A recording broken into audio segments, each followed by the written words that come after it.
Anies kehilangan panggung di hadapan rakyat. Waduh. Ya, Mbak, ini Anies ngapain sih ke Jember? Demikian tanya adikku kepo. Ya, aku mah tertawa saja. Sorry Kadrons, junjungan kalian itu memang lucu, seperti boneka yang terpajang di etalase istana boneka. Coba apa jawaban kalian saat mendapat pertanyaan mudah seperti itu dari netizen? Gak boleh ngarang alias ngehuak lo.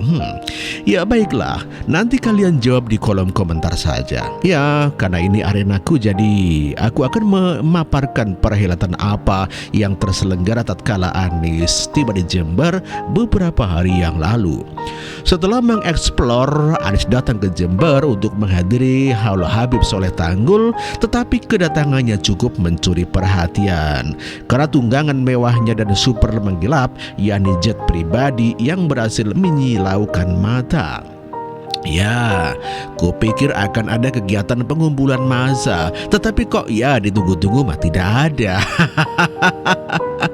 Malah kegiatan Ganjar Pranowo di Jember yang membuatku terkesima. Jadwalnya kemarin selama di Jember padat merayap, mulai olahraga pagi di alun-alun yang mengundang antusias warga dan silaturahmi ke pondok pesantren. Belum lagi konsolidasi dan sosialisasi kemenangan Pilpres yang mengubah GOR PKPSO jadi lautan merah dengan kader PDIP Jember sekaligus DPC Jawa Timur yang ikut serta meramaikan suasana itu. Dari situlah aku menganggap sepertinya Anies sudah tidak punya kesempatan lagi untuk mengambil hati warga Jember. Padahal dia datang sore harinya, jauh sebelum Ganjar tiba dini hari. Tetapi kenapa Anies tidak banyak dihampiri warga Jember? Hal itulah yang berbeda dengan 180 derajat dengan penampakan Ganjar Pranowo yang menjadi tujuan rakyat mendekatkan diri. Ada apa gerangan? Pikirku langsung mengarah kepada safari politik Anies sebelumnya yang bertempat di Surabaya dan Madura. Ya, bukannya mendapatkan simpati dari warganya, dia malah dicuekin. Untuk menutupi ketidaklakuan Anies di tengah warga Surabaya itu, mereka berupaya untuk mendatangkan massa agar teriakan Anies Presiden terus menggema. Waktu itu Ganjar belum dicapreskan, jadi warga Surabaya dan Madura belum menunjukkan dukungannya. Walaupun Anies sudah bersafari ke sana, namun kenyataannya kegiatan safari itu tak mengusik ketenangan mereka.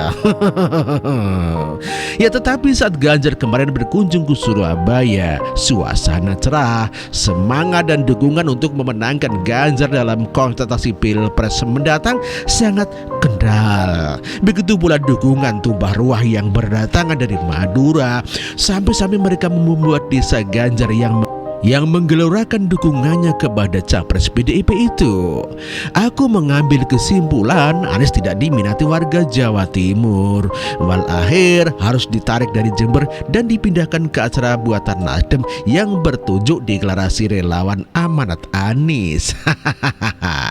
Panggung yang didekor sedemikian rupa mewahnya di tenis indoor Senayan menjadi pelampiasan Anies dari kekecewaannya. Ya, menjadi pelampiasan Anies dari kekecewaannya di Jember yang kalah tempat dari Ganjar. Itu semua tampak saat Anies melempar banyulan bahwa musuhnya sosok yang memiliki SDM banyak, tetapi kalimat penenang dilontarkan bahwa barisannya bisa lebih kuat mengalahkan mereka. Hawat banget dong ya. Kalau dengar kesedihan Anies yang dibalut dengan senyum mereka ini. Mereka belum cukup dengan kesedihan itu. Anies justru membabi buta mengkritik pemerintah dengan masalah pengadaan mobil listrik. Wait a minute, dia ini salah satu pendukung pengadaan kendaraan listrik juga loh di DKI Jakarta dulu. Kok bisa-bisanya kritik pemerintah pemerintah dengan kendaraan listriknya. Anies adalah salah satu gubernur yang mengeluarkan statementnya mendukung kendaraan listrik. Dukungan itu ia tuangkan juga lewat peraturan gubernur nomor 3 tahun 2020 tentang insentif pajak biaya balik nama kendaraan bermotor alias kendaraan bermotor listrik berbasis baterai atau battery electric vehicle. Nah lo kurang tegas apa lagi? Ditambah lagi saat ia dengan lantang mengutarakan rencana penggantian kendaraan dinas di ibu kota berbasis listrik secara bertahap sudah mengudara hingga digarisbawahi sebagian banyak orang. Belum lagi ada proyek masterpiece-nya yakni Formula E yang digencarkan sebagai ajang penggunaan mobil listrik. Miliaran rupiah rela digelontorkan Anies demi mengadakan proyek arena bergengsi itu, tetapi kenapa sekarang menjadi jungkir balik? Manfaat dari kendaraan listrik sudah diungkapkan sejumlah menteri di kabinet Jokowi. Dua diantaranya adalah untuk mengurangi emisi dan hilirisasi nikel yang membawa keuntungan sebesar 519 triliun rupiah bagi Indonesia. Nyatanya tujuan ini justru dinegatifkan oleh Anies. Lalu apa kritikan Anies tadi? Tanda sakit hati karena tidak dapat dukungan, atau yang kemarin hanya akal bulus semacam penjilatan untuk menstimulasi pemerintahan di ibu kota? Masa sudah ada rekam jejaknya begitu, ia masih berani kritik kebijakan Jokowi dengan alasan dapat menyebabkan kemacetan seperti pengalamannya di Jakarta? Berani sekali ya ex-gubernur DKI itu ya membandingkan pengalamannya dengan kebijakan Joko Widodo. Jangan lupakan masalah utama banjir, kemacetan dan polusi tidak ia tuntaskan saat menjadi gubernur. Belum lagi proyek rancangan Jokowi justru berakhir gagal karena teknis dan mekanisme yang salah dijalankan oleh Anies. Sepertinya halnya JIS yang penuh kontroversi dan sumber resapan yang mendatangkan musibah, yang begitu kok dipamerkan terus malah bikin gak move on sama kegagalannya dong. Saking tidak tahu apa yang mau dibanggakan, satu-satunya yang dia lakukan hanya memprovokasi publik tentang pencapaian pemerintah saat ini. Bukannya melambung, Anies justru terjerembab di lubang galiannya sendiri. Dari tindak tanduk Anies, aku kembali mendapatkan fakta mencengangkan bahwa ex-gubernur DKI itu hanya menutupi keburukannya dengan omongannya saja.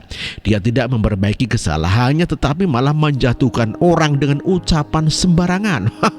Tapi sorry Kadrun, semakin junjunganmu mengkritik orang, semakin banyak pula yang membalikkan kritikan itu kepada kegagalannya. Karena rekam jejak itu bukti nyata yang menunjukkan juga eksistensinya di dalam benak teman. Itulah yang terus membelenggunya sebagai mantan pemimpin gagal, dan kefatalan itu tak akan bisa mendatangkan kepercayaan rakyat lagi untuk memberikan amanah yang lebih besar. Ya, seperti warga Jawa Timur tadi yang sudah tahu akan keburukannya, maka yang ada hanya keengganan saja. Enggan mendekat, enggan berinteraksi, dan enggan memilihnya nanti. Apes.